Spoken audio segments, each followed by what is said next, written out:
Audio Jungle. تو قبل اس سے کہ وہ وقت آئے ہم نے اپنی زندگی کی راہیں ٹھیک کرنی ہے۔ حضرت امام غزالی رحمۃ اللہ تعالی علیہ فرماتے ہیں کہ موت کا کھٹکا اور خدشہ ہر شخص کو ہے، لیکن تین طرح سے لوگ موت سے ڈرتے ہیں۔ کچھ لوگ موت سے اس لیے ڈرتے ہیں مر گیا تو میری زندگی کی لذتیں چھن جائیں گی، اب تو میں نے کاروبار سنبھالا ہے، محنت کی ہے، اس عہدے پہ پہنچا ہوں، اگر میں مر گیا تو یہ سب کچھ چھن جائے گا، میرا وقار جاتا رہے گا، تو وہ موت سے ڈرتا ہے۔ انسان کی ہوس اور خواہش نفس کو یہ ڈر اور خوف بڑھا دیتا ہے۔ کچھ لوگ موت سے اس لیے ڈرتے ہیں کہ اگر میں مر گیا تو میرے بچے چھوٹے چھوٹے رہ جائیں گے، یتیم ہو جائیں گے، در در کے دھکے ان کا مقدر ہوں گے، میری بیوی بیوہ ہو جائے گی، میرے ماں باپ میری موت کا پیغام سن کے سخت اضطراب میں مبتلا ہوں گے، اور جو ان کا دکھ ہوگا وہ دیکھا نہیں جائے گا، تو وہ اس حوالے سے اپنی جان کو عزیز سمجھتا ہے، موت کا خیال کر کے کانپ جاتا ہے، پسماندگان سے وہ ڈرتا ہے۔ یہ ہے ایک انداز موت سے ڈرنے کا۔ امام غزالی فرماتے ہیں یہ ڈرنا بھی کوئی ڈرنا نہیں ہے۔ اور تیسرے لوگ موت سے اس لیے ڈرتے ہیں کہ اگر میں اچانک مر گیا تو میرے پلے کون سا نیک عمل ہے جو لے کر اللہ کے حضور پیش ہو سکوں گا۔ یہ تیسری قسم کا جو خوف ہے یہ انسان کی تیاری آخرت کو بڑھا دیتا ہے اور اس کو شب و روز اللہ کے حضور پیش ہونے کے خوف سے نیکی کی دعوت دیتا ہے کہ میں نے اس کے حضور پیش ہونا ہے، ایک ایک عمل کا حساب دینا ہے۔ ثم لا تسألن یومئذ عن النعیم، اس دن ایک ایک نعمت کے بارے میں پوچھا جائے گا۔ تو قبل اس سے کہ وہ وقت آ جائے تین چیزوں کا حساب نہیں ہوگا، ضرورت کے مطابق کپڑے کا، ضرورت کے مطابق مکان کا، اور بھوک کے وقت کھانے اور پینے کا۔ ان تین چیزوں کا قیامت کے دن حساب نہیں لیا جائے گا۔ اس کے علاوہ زندگی میں جتنی بھی ہمیں نعمتیں دی گئی ہیں ان کا حساب لیا جائے گا، اور قرآن مجید کی یہ نص موجود ہے، ثم لتسألن یومئذ عن النعیم۔ اس دن ایک ایک نعمت کے بارے میں بندے سے سوال کیا جائے گا۔ آج ہم جو کچھ کر رہے ہیں سب کچھ لکھا جا رہا ہے، کرامن کاتبین بیٹھے ہوئے، ہمارا نامہ اعمال تیار ہو رہا ہے، ہم بھولے ہوئے لیکن وہ نہیں بھولے، وہ غفلت نہیں کرتے، ایک ایک چیز لکھ رہے ہیں۔ قیامت کے دن جب سب کچھ سامنے آئے گا تو اس وقت انسان جب نامہ اعمال دیکھے گا پھر حیران ہوگا اور کہے گا ما لہذا الکتاب لا یغادر صغیرۃ ولا کبیرۃ الا احصاها، ہائے اس کتاب کو کیا ہو گیا، اس نے چھوٹی بڑی کوئی چیز نہ چھوڑی، سب کچھ لکھ دیا۔ اس دن پھر سخت پچھتائے گا، لیکن اس دن پچھتانے سے کچھ حاصل نہیں ہوگا۔ وقت پر کافی ہے ایک قطرہ بھی آب خوش ہنگام کا، جل گیا جب کھیت برسا میں تو پھر کس کام کا۔ آج اگر ہم پچھتا لیں تو آج توبہ بھی کر سکتے ہیں، جب توبہ کر لیں گے تو ماں قبل کے گناہ دھل جائیں گے، اور اگر ہم غفلت میں زندگی گزار دیتے ہیں تو کل قیامت کے دن انسان کو سخت پچھتاوا ہوگا، اور پھر اچانک موت پتہ ہی نہیں ہے۔ بندہ اپنی توبہ کو مؤخر کرتا رہتا ہے، اس کو کہتے ہیں طول عمل، مؤخر کرتا رہتا، ابھی میری بڑی زندگی پڑی ہے۔ بعض وقت کسی کو کہے نا نیکی کی دعوت دیں، وہ کہتا ہے جناب بس میں ریٹائرمنٹ لے لوں، اس کے بعد انشاءاللہ میں نے بچوں کی شادیاں کرنی ہیں، پھر حج کرنا ہے، پھر میں ہوں گا اور مسجد ہوگی۔ یہ اس طرح بات کر رہا ہے جس طرح سب کچھ اس کے ہاتھ میں ہو، جس طرح سب کچھ اس کے قبضہ اختیار میں ہو، کوئی کچھ بول رہا ہے کوئی کچھ بول رہا ہے۔ یہ طول عمل، لمبی امید اور توبہ کو مؤخر کرتے چلے جانا، یہ بہت بڑی محرومی ہوتی ہے۔ اللہ اگر توفیق دے دے توبہ کی اور اللہ سوچ اور فکر دے دے تو دیر نہیں کرنی چاہیے۔ امام غزالی رحمۃ اللہ تعالی علیہ فرماتے ہیں ذرا دیکھو معاشرے میں نظر دوڑا کے، بوڑھے زیادہ ہیں، بچے زیادہ ہیں یا جوان زیادہ ہیں؟ آپ فرمایا تم کو جوان بوڑھوں سے زیادہ نظر آئیں گے، بوڑھے کم نظر آئیں گے۔ کسی بھی مجلس میں آپ تجزیہ کر کے دیکھ لیں۔ فرمایا اس لیے کہ بڑھاپے تک کوئی پہنچتا ہے، زیادہ جوانی میں فوت ہو جاتے ہیں۔ پھر فرمایا اب جوانوں اور بچوں کا اندازہ کر کے دیکھ لو، کسی گھر میں کسی محفل میں دیکھ لو کہ بچوں کی تعداد زیادہ ہوگی، نوجوان کم ہوں گے۔ اس کا مطلب یہ ہوا کہ لوگ زیادہ بچپن میں فوت ہو جاتے ہیں، جوانی تک کم پہنچتے ہیں۔ تو انسان عمر کے اس حصے تک توبہ کو مؤخر کرتا ہے جہاں تک جانا انتہائی مشکل ہے، اور پھر اس وقت اگر پہنچ بھی گیا جب اعضاء میں توازن نہ رہا، عناصر میں اعتدال نہ رہا، چلنے پھرنے کے قابل نہ رہا، تو پھر کیا عبادت کرے گا؟ در جوانی توبہ کردن شیوائے پیغمبری، وقت پیری گرگ ظالم بھی شود پرہیزگار۔ اللہ کے محبوب صلی اللہ علیہ وسلم نے ارشاد فرمایا 7 اشخاص ہیں اللہ جنہیں اپنے عرش کا ٹھنڈا سایہ نصیب فرمائے گا۔ ان میں سے ایک شخص فرمایا وَشَابٌ نَشَأَ فِي عِبَادَةِ اللَّهِ، وہ شخص جس کی جوانی اللہ کی عبادت میں گزری۔ کہا جاتا جوانی مستانی ہے، لیکن جس نے نکیل ڈال لی جوانی کو اور کھینچ کے اس کو در محبوب پہ لے آیا اور اس پیشانی کو جھکا کے مالک کی چوکھٹ پہ رکھ دیا، آج تو لوگ اسے کہیں گے یہ مسیطڑ ہو گیا، اسے کیا پتا دنیا کیا ہے، لیکن کل قیامت کے دن قدر و قیمت معلوم ہوگی اس مسیطڑ کی، اس کو کتنی اللہ عزت دیتا ہے۔ جب دھوپ کڑک رہی ہوگی اور وہ سورج کی گرمی جسموں کو پگھلا رہی ہوگی، 1.25 میل پہ آ جائے گا سورج، اب رخ الٹا ہے پھر سیدھا ہو جائے گا، زمین تانبے کی اور لوگ پسینے میں شراب ہو، کوئی گھٹنوں تک، کوئی ٹخنوں تک، کوئی کمر تک، اور کسی کو پسینے کی لگام دی جائے گی، اور پسینہ اتنا گرم اگر اس کا ایک قطرہ احد پہاڑ پہ رکھا جائے پتھر پگھل جائے، اور اتنا بدبودار اگر دنیا پہ قطرہ ڈال دیا جائے تو جانوروں کے دماغ بھی پھٹ جائے بدبو سے، اس پسینے میں لوگ شرابور ہوں گے۔ لیکن فرمایا 7 اشخاص ایسے ہیں کہ جنہیں اللہ اپنے عرش کا ٹھنڈا سایہ نصیب فرمائے گا، ان میں سے ایک شخص وَشَابٌ نَشَأَ فِي عِبَادَةِ اللَّهِ، وہ جوان جس نے اپنی جوانی اللہ کی عبادت میں گزاری۔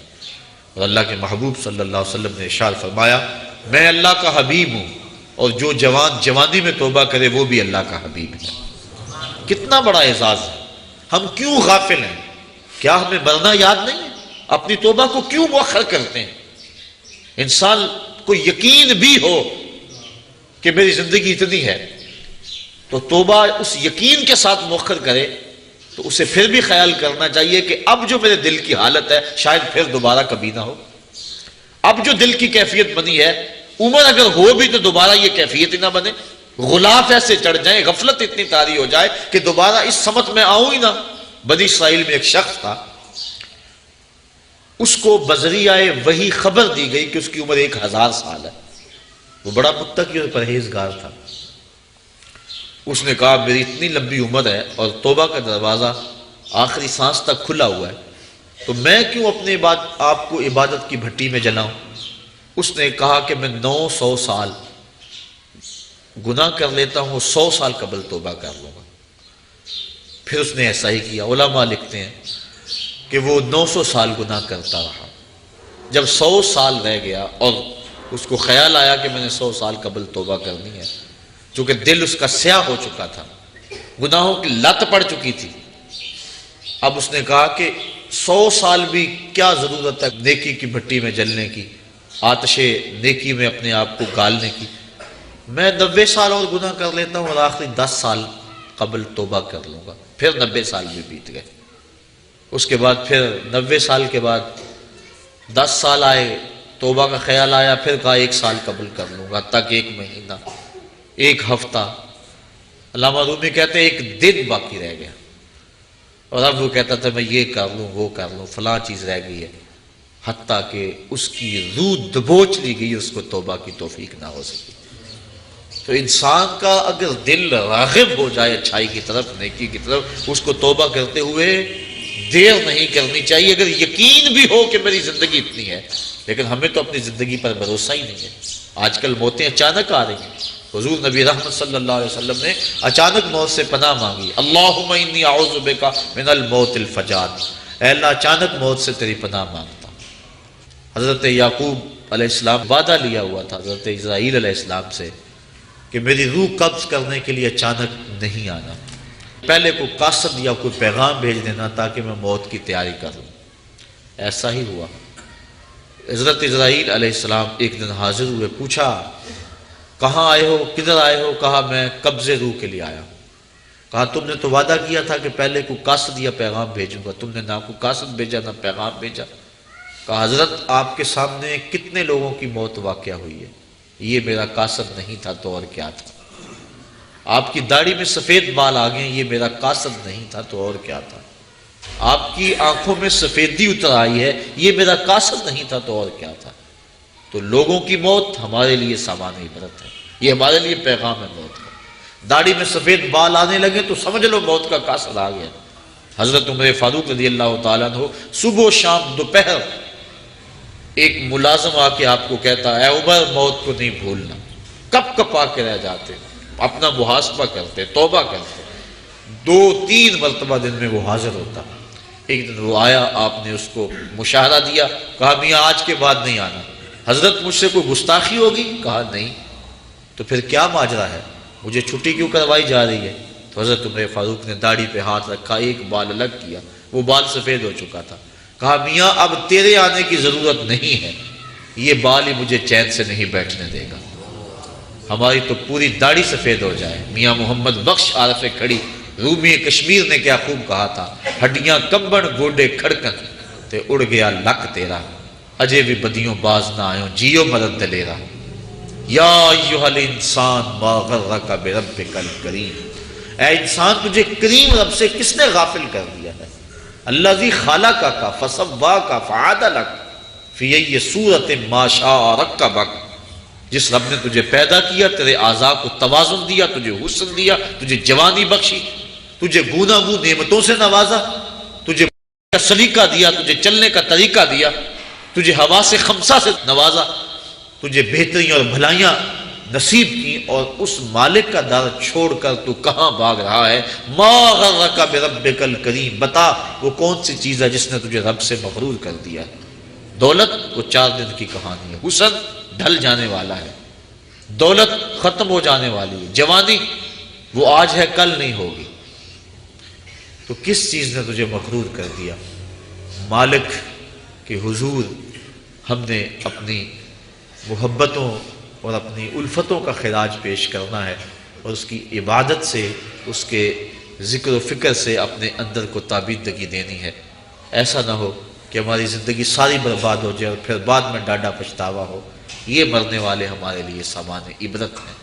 اللہ تعالیٰ جل شانہ اپنے محبوب صلی اللہ علیہ وسلم کے صدقے مرحوم کو کروٹ کروٹ جنت کی بہاریں نصیب فرمائے، اور ہمیں یہ سوچنے کی توفیق عطا فرمائے کہ آج وہ نہیں ہے کل ہم نہیں ہوں گے، آج وہ قبر کی تنہائیوں میں، ان کی جگہ ہم بھی تو ہو سکتے تھے۔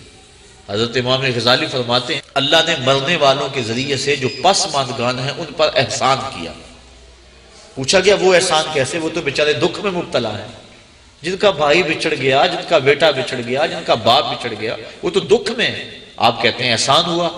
فرمایا وہ اس اعتبار سے کہ اس کی موت کو ان سب کے لیے عبرت بنا دیا گیا، اور اس کی موت کو دیکھ کر یہ توبہ کر لیں، اپنے معاملات حیات درست کر لیں اور آخرت کی تیاری کر لیں۔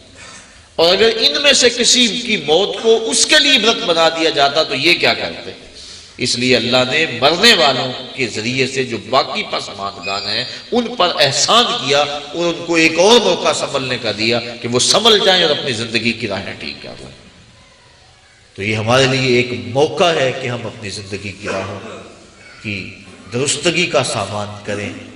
آج وہ چلے گئے، ہمیں پیغام دے گئے کہ میاں تم بھی ہمارے پیچھے آ رہے ہو، اور کوئی پتہ نہیں کہ پیغام اجل کس وقت آ جائے اور پھر کوئی حجت باقی نہ رہے۔ آئیے میں اور آپ اپنے مالک سے رجوع کریں اور اپنے مالک سے اپنے پچھلے گناہوں کی بخشش مانگے۔ آج ہم اگر توبہ کر لیتے پچھلے گناہ دھل جاتے ہیں، ما قبل کے سارے گناہ معاف ہو جائیں گے۔ حضور نبی رحمت صلی اللہ علیہ وسلم نے ارشاد فرمایا التائب من الذنب کمن لا ذنب لہ، گناہ سے توبہ کرنے والا ایسا ہوتا ہے جس طرح اس نے گناہ کیا ہوا ہی نہیں ہے۔ بالکل اللہ صاف اور پاک اسے فرماتا ہے جس طرح ماں کے بطن سے ابھی اس نے جنم لیا۔ تو اگر آج ہم توبہ کر لیتے ہیں تو ماضی صاف ہے، اور آئندہ اپنی زندگی کو احتیاط سے گزاریں۔ لیکن آج اگر ہم توبہ نہیں کرتے، رجوع نہیں کرتے، اور ہمارا بوجھ بڑھتا چلا جاتا ہے، اور اگر توبہ کی توفیق بھی نہیں ہوتی اور اچانک موت ہماری روح اچک لیتی ہے، تو پھر آخرت کے معاملے تو بڑے سخت ہیں۔ تو قبل اس سے کہ وہ وقت آئے اور پھر پچھتاوا لگے، مجھے اور آپ کو آج ہی اپنی اصلاح کرنی چاہیے۔ اللہ تعالیٰ جل شانہ مرحوم کو کروٹ کروٹ اپنے جوار رحمت میں جگہ نصیب فرمائے، اور پسماندگان کو صبر کی لازوال دولت عطا فرمائے۔ چونکہ مشکل کے موقع پہ صبر ہی اجر کا باعث بنتا ہے۔ اللہ کے محبوب صلی اللہ علیہ وآلہ وسلم نے صبر کی تلقین فرمائی جب ایک خاتون راستے میں حضور نے دیکھا کہ وہ رو رہی ہے، اصبری یا امۃ اللہ، اے اللہ کی لونڈی صبر کرو۔ چونکہ اگر انسان صبر نہیں کرے گا تو کیا کر لے گا؟ جانے والے تو واپس نہیں آئیں گے، وہ تو چلے گئے۔ اب ہم نے ان سے عبرت حاصل کرنی ہے اور ایسا انداز اختیار نہیں کرنا جس سے بے صبری کا اظہار